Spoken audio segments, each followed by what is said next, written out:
There's been a lot of changes for the 2027 Kia Telluride. It is longer, it is higher for the off-road version, and it's completely different both inside and out. We'll start off with the Opposites United, which is the philosophy behind the brand. This vehicle looks different because it is different. Is it polarizing?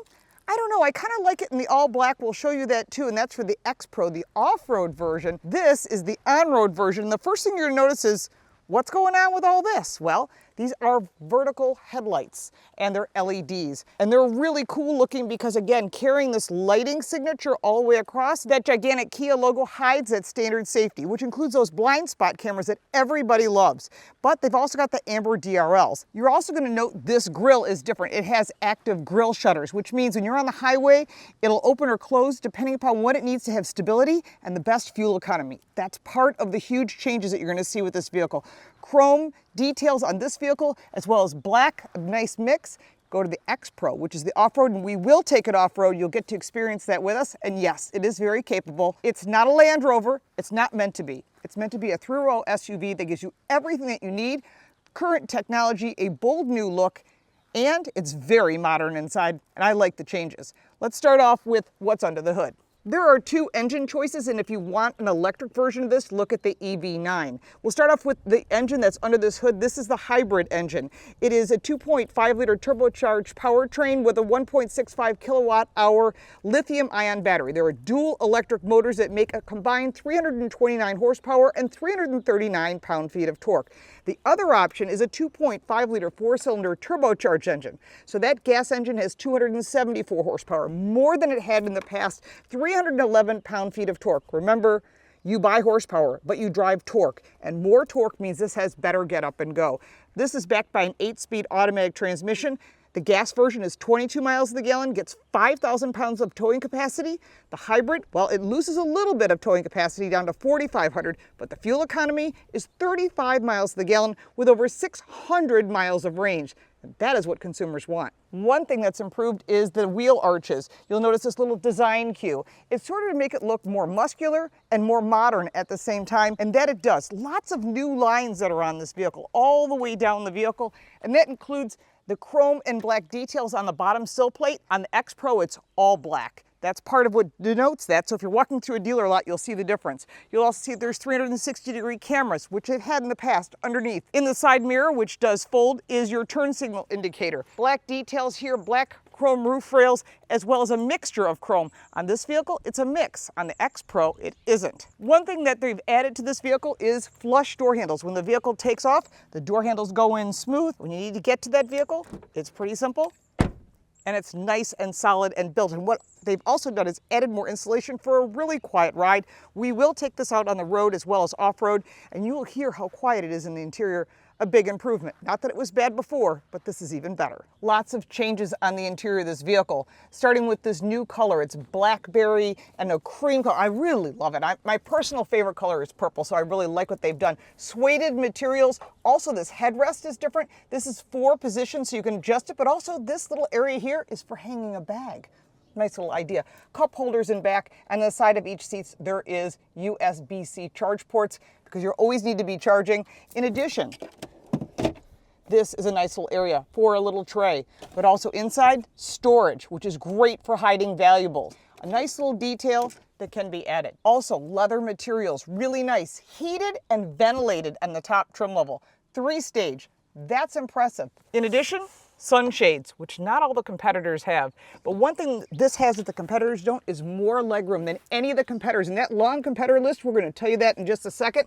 Really big legroom, which is important. Now, how about getting to that third row? That's where a lot of people complain. Well, they fixed that problem too. On top of the seats is a button.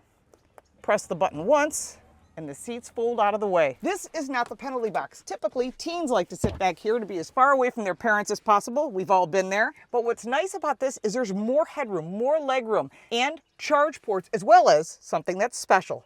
3-stage heated seats. That's impressive. Again, nice seating. You can get 3 people across the back, as well as 2 latch systems. So you can put the little ones back here if you need to as well. There's also 2 cup holders on each outboard seating. This is not the penalty box, and the glass roof comes to just about the beginning of the third row. So you're still getting light, you're not getting blinded. There is climate control in the second row, of course, in the front row as well. But overall, this is a big improvement. There's more legroom across the entire vehicle because this vehicle is bigger by about 2.3 inches. The wheelbase is bigger as well, and ground clearance is about 9.1 inches when you're talking about the X-Pro model. So again, you're getting a vehicle that is more capable, more space, more luxury, and of course, more comfort. When it comes to cargo space, there's more cargo because this vehicle is bigger. There's a 12-volt outlet on the side. There's also an AC outlet here on the side. And underneath here is a nice little storage area because your spare tire is underneath. That includes your jack and all the places you can hide things. Fold down that second row and you're at 89 cubic feet of storage, which is the largest in the category. There are other competitors that are here like the Hyundai Palisade, which is a sister car to this. But the key is lots more storage, so more trips to Costco, or you could probably put an air mattress back here if you want to sleep here. They do sell all kinds of additional outdoor accessories, so if you want to put a roof tent on or anything you want, they've got that available as well. The back of this car is impressive. It looks like a Range Rover, and you're not paying the Range Rover price. And one thing I really like, besides this integrated third brake light, the wiper blade's tucked up underneath. What does that mean to you? Less maintenance on that wiper blade, whether using an ice scraper or just wear and tear, you won't have that. It's nice and clean across the back, very modern. I really like the matte silver letters. And for towing, they hide that hitch underneath this cover. 4,500 pounds of towing capacity for the hybrid, 5,000 pounds for the gas model. But nice clean look, and the spare tire tucked underneath looks really good from the back. We happen to be driving in beautiful Santa Barbara, California with my favorite co-host, Al Vazquez. Hello. You can find him on Al Vazquez TV. We partner up because we both are great supporters of each other, so make sure to check out his channel. So one of the things that I thought right away in this car, and I think we both said this, is it is quiet in here. It is quiet. I think they insulated the doors better. I just think the whole vehicle is just so much more modern. The design, the whole theme is really nice. And one of the things you notice right away, besides the beautiful interior colors, which I think when we first saw this car, it had more purpley interior, and I think they made it more Merlot colored. But one of the things I love is this ambient lighting, which is a huge thing for a lot of consumers. Look how beautiful this ocean is. Now I know why people live here. I just got to be able to afford to live here. This ambient lighting underneath can be any color you want. There's different themes, and they've really made this vehicle not just beautiful on the outside, but I think even prettier on the inside. It is very... Color combinations, the engineered wood, which we were discussing before we were recording. We've covered the leather industry, and what they do is they take the fuzzy off the back of the leather and then they mix it with glue and then they call it leather, but it's really not a high quality leather. I think that's the same thing with engineered wood. You know, it's the pulp of the wood mixed with other products to give the wood feeling. It's real wood. It's real wood. Plastic. But it's got other stuff in it. How's that? But you can see that it's real metal. They've done a nice job. They certainly, I think they elevated the whole brand. They did. It looks premium. Yeah, I agree. When you look at the competitor list, which we'll discuss in just a second after the drive, I think that's really important. But one of the big pluses for me was 2 wireless chargers. I think that is genius because usually there's someone else in the front seat. Plus you've got tons of USB-C charge ports all the way around the side of each seat in the back row. So nobody's without a charger. It's important today, yes. Yep. In the center, you've got these nice armrests, like almost like hold the grip in case I drive off-road or something, which we will go off-road. Covered engineered wood as well. Then underneath, you've got these adjustable, positionable cup holders that you can put a sandwich or your stuff there, whatever that might be. Further back, split console, which is nice. It's not too deep, but you do get storage underneath this because the shifter has been moved to a post on the side of your steering wheel, and so that gives you storage underneath where the wireless chargers are. Again, thinking about people using it, 3 USB-C charge ports across the front, which we're using to charge a camera. Linear light vents, I think really nice.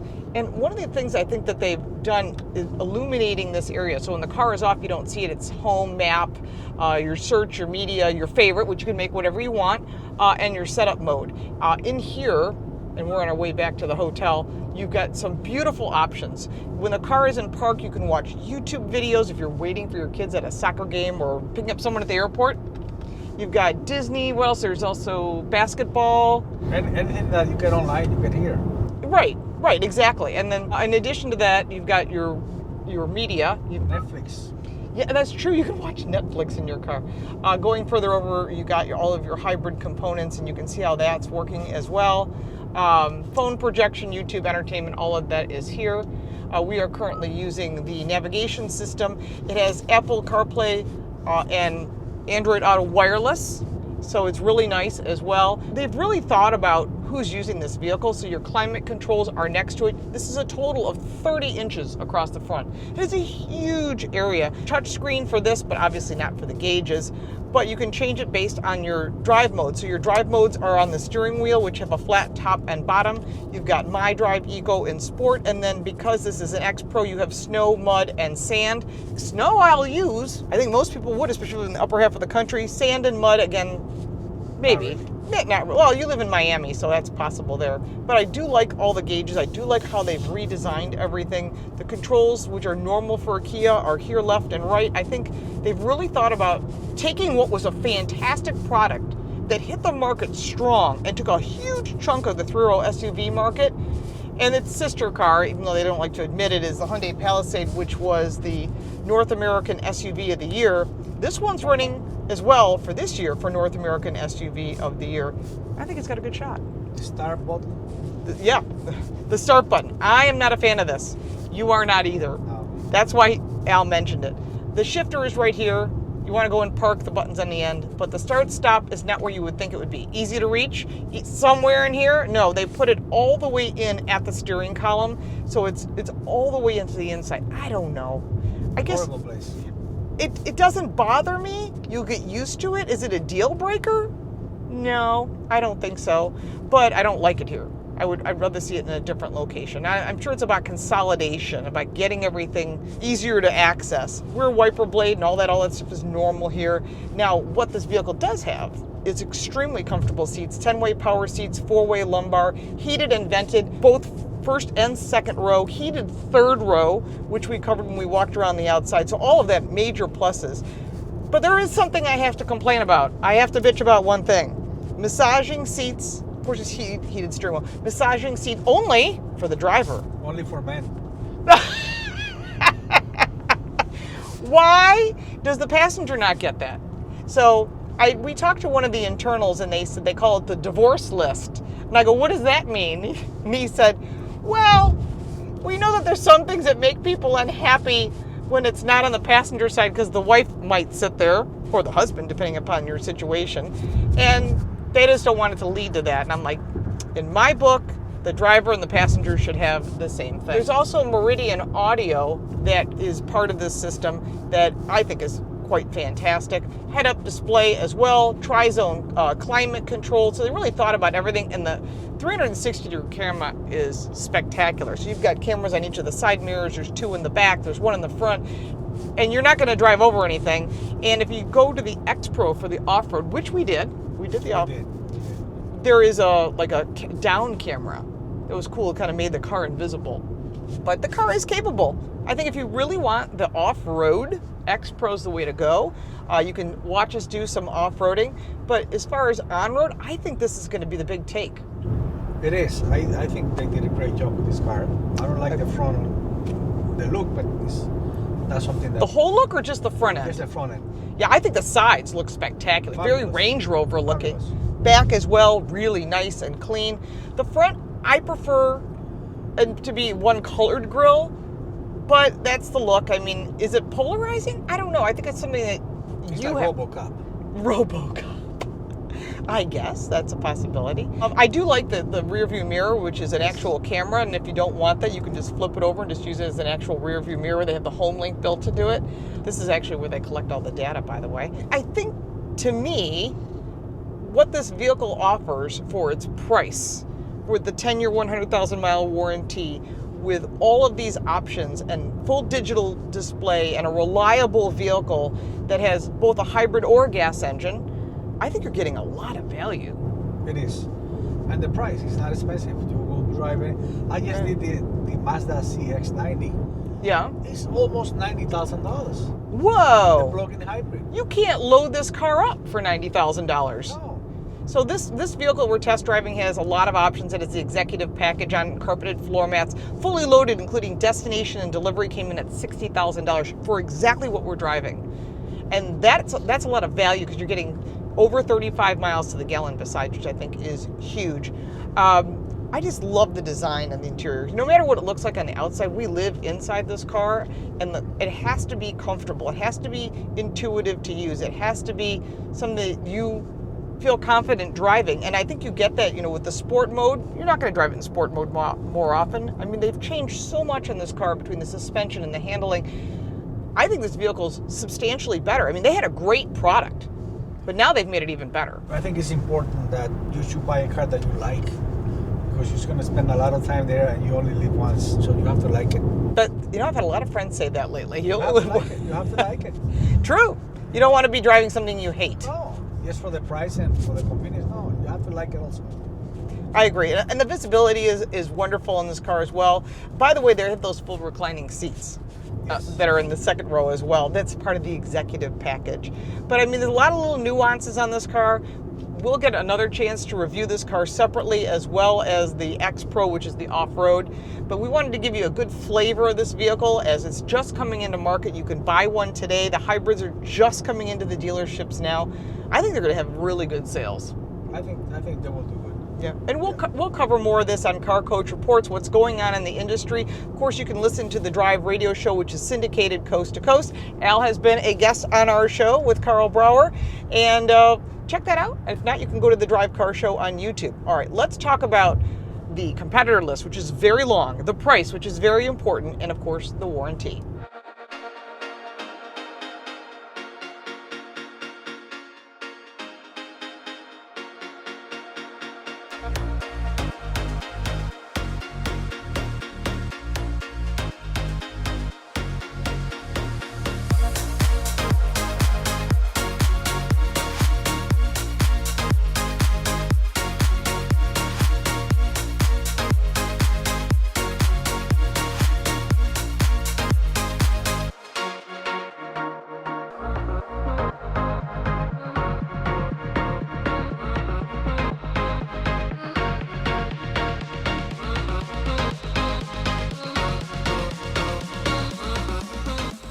Does what it's supposed to do. Right. If it was a wow, it'd be Range Rover wow. This is what most people will never do with their cars. Not talking bad about the car, just saying that any other car can do this. Mostly any other cars. I mean, you're not going to take a Porsche, but you could take a Cayenne or a Macan and do this. Right. The Hyundai Santa Cruz, which is the pickup truck version of the Tucson, you and I took that off-road also in California, and it showed how capable it is. So we know that Hyundai does make capable components to make these vehicles handle. We've got the down camera, which is really, really nice. You've got the full visibility, and of course articulation and all the angles and everything. I would say most people won't use this unless you're, like I said, you're stuck at the mall, every spot's taken, and you're forced to park in that secondary lot, which is dirt. That's going to be the most part. Or your road is flooded because you had a lot of rain. Or for snow. You live in Buffalo, yeah. You got snow. We do get snow. And there are times where they don't get to plowing your street. That's when a vehicle like this is great. But part of it is the look of this car. It looks cool. Everybody wants a cool looking car. And that's part of what every single brand is jumping onto, making an off-road car, of which most people aren't using it for that. There's no massage on the passenger side. They say this is a cultural thing, like men get a massage and women don't. That's what I understood. No, I think the product planner didn't say it correctly. I think it may have been designed originally for just the driver for long drives, but as someone who just did an 18-hour drive from Jacksonville, Florida to Buffalo, New York, and we rotated 3 experienced drivers, the driver got everything, the passenger got nothing except for lumbar, and the back seat is not so comfortable. It's a good place to lay down and go to sleep. So, I mean, they're trying to offer heated and ventilated, which is fantastic. But for the front seats, when you're swapping drivers, if you and I are driving from LA to Arizona, we're going to switch drivers at some point. So why is the person in the passenger seat not getting massaging seats? And I think if you're going to offer it, you need to offer it in both. The Palisade does that, and other brands do. Is it a deal breaker? That's a personal thing.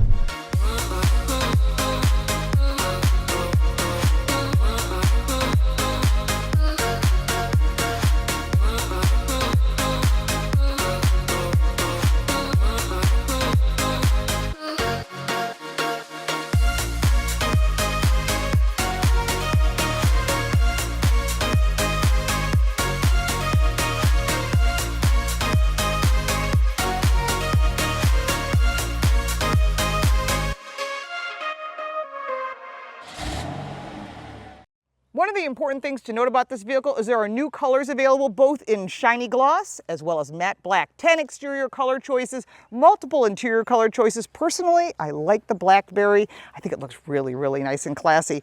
But what's important is the pricing, starting at $39,190 up to $56,790 for the turbo. The turbo hybrids start at $46,490 and go up to $57,590. The competitor list, well, that's long. And one of the reasons this vehicle shines is that 10-year, 100,000-mile warranty, which many of the competitors don't offer. The Hyundai Palisade, which does offer that warranty, but these do not. The Ford Explorer, the Volkswagen Atlas, Toyota Grand Highlander, Chevrolet Traverse, GMC Acadia, Mazda CX-90, Subaru Ascent, Nissan Pathfinder, Honda Pilot, and the Dodge Durango. Overall, I'm really impressed with the changes for the 2027 Kia Telluride. It's not just the exterior look, but it's the interior, the technology, the safety, the value. Everything is in this car is standard. You want to take one for a test drive, and don't forget to check with your insurance company to find out what that rate's going to be, because you're going to add that into the cost of the vehicle. It's going to make a difference to your bottom line. For more information, check out the description. My social media is down there, and if you'd like to support our channel, you can buy me a cup of coffee. I'm Lauren Fix. Thanks so much for watching.